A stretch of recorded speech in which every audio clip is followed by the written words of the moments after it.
as Captain Pierce leads the weary travelers through the unknown. They happen upon an abandoned tower, a beacon of hope in the seemingly endless abyss.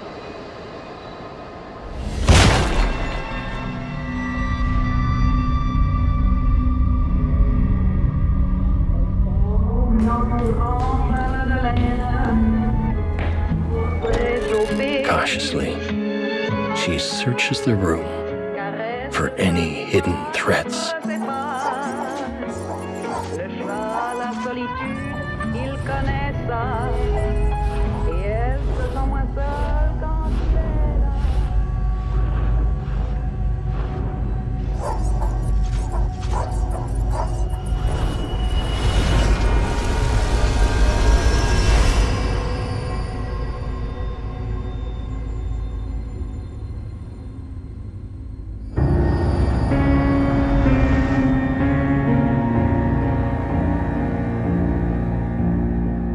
Kings and Queens, welcome back to the channel. I hope you're all having a fantastic day. What you guys just saw was the brand new Tome 11 trailer, and this is a reveal trailer essentially, and we've been speculating for a while about who the new killer is going to be, and we thought it was going to be the Observer. We really did, and now we're getting some information from this story that could potentially mean we're not getting the Observer.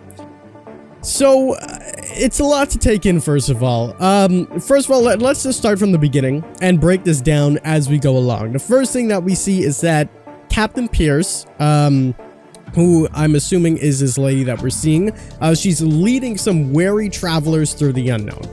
We can see two other folks with her that we have no clue who anybody is, but it looks like she's just voyaging through the fog or through the abyss, as they call it, looking for something, and she obviously found some other people. And in the beginning, we actually can see quite a lot of people in the fog, you know, a lot of other folks there. I'm assuming that the main two are also in color and everybody else is black and white because they're insignificant. But there's definitely a lot of people. We have, let's see, 2, 4, 6, 8, 10, 12 in total. And I believe there's probably more somewhere in there. Anyways, they see this giant tower.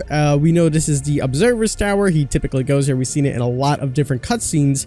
And we basically see her going up and looking around, kicking in the door, and the first thing that we see is that the Observer's actual library is completely destroyed. Everything is completely destroyed. You know, there's a bunch of red, and we know that the Observer is typically blue. Same thing with the Oris. I believe it's called, I keep messing up the name, but you know, the little thing that turns and allows him to see in the future, the past, and protects him from the entity. It's no longer blue. This room is completely ransacked, and it is all broken up, and it looks like the entity is finally taking over and, you know, reclaiming what's its own. And this whole room is just completely destroyed. We carry on. You know, she's looking around and she hears this ominous music. She goes and she sees a record player.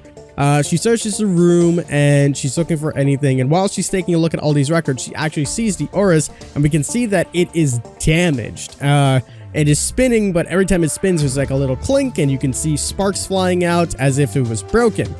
Because of this, we see that the Observer is taking forms of different times of himself, and it looks like he's stuck playing golf.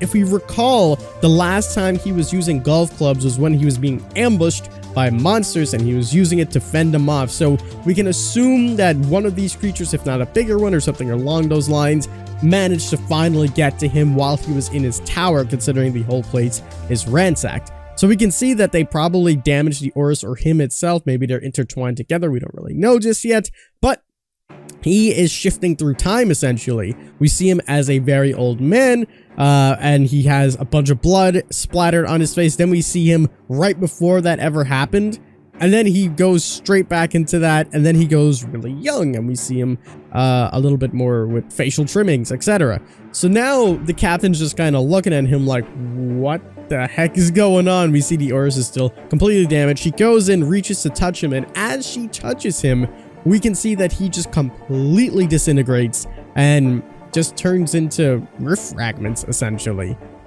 which is pretty damn crazy. He completely just combusts and is gone, which is something. Now, I don't know if his tower is completely gone too, because as she touches him, the entirety just turns into fog. So I don't know if the tower is completely gone as well, or that was just like an illusion that we've seen that, you know, the fog takes him and he's gone now. So what does this mean? I don't think that this means that the Observer is going to be the killer. And our previous assumption or theory was that Hattie, the leaked survivor, potentially, was going to be the Observer. Now, we said, and we debunked that, saying that if she is a new survivor, she probably won't be the Observer, because it doesn't really make sense, as the Observer is all-knowing. So does this mean that this new captain is going to be the Observer, and we're going to get something completely different? We don't really know just yet, but what we do know is that the Observer is gone. After 10 tomes, the Observer has finally been caught, and we can see that he literally disintegrates in front of our face.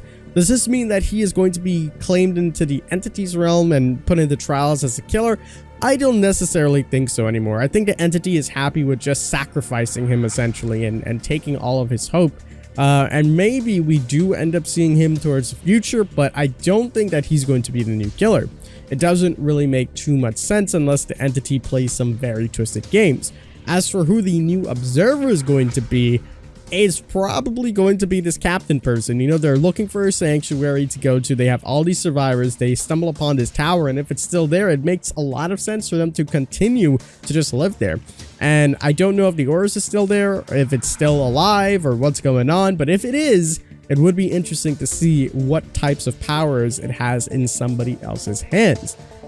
So that sets us up pretty much back at square one. The Observer is probably not going to be the killer.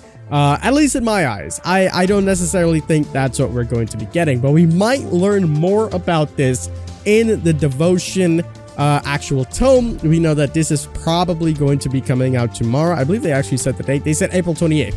So that is going to be coming out on Thursday. And we can read through the archives. If we complete all of the missions, essentially, or quests, I should say, we'll get some more lore, and hopefully we have some lore on this new captain person, on the Observer, etc., and that can give us an insight on what's to come.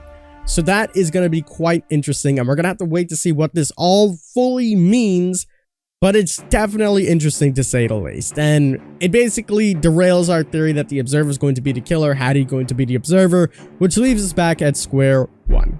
So we got to come up with a new theory, back to the drawing board. The Observer is probably not going to be the killer, and if they are, it would be a big shock to me. But that is pretty much going to wrap it up for this video. I hope you guys really did enjoy. But that is going to do it for me. I hope you guys did enjoy. Leave a like if you did. Let me know all of your theories down below. I'd love to read them and make some videos on them as well if they're pretty good. As always, I'm the King. I tip my crown to you guys, and we'll see you in the fog.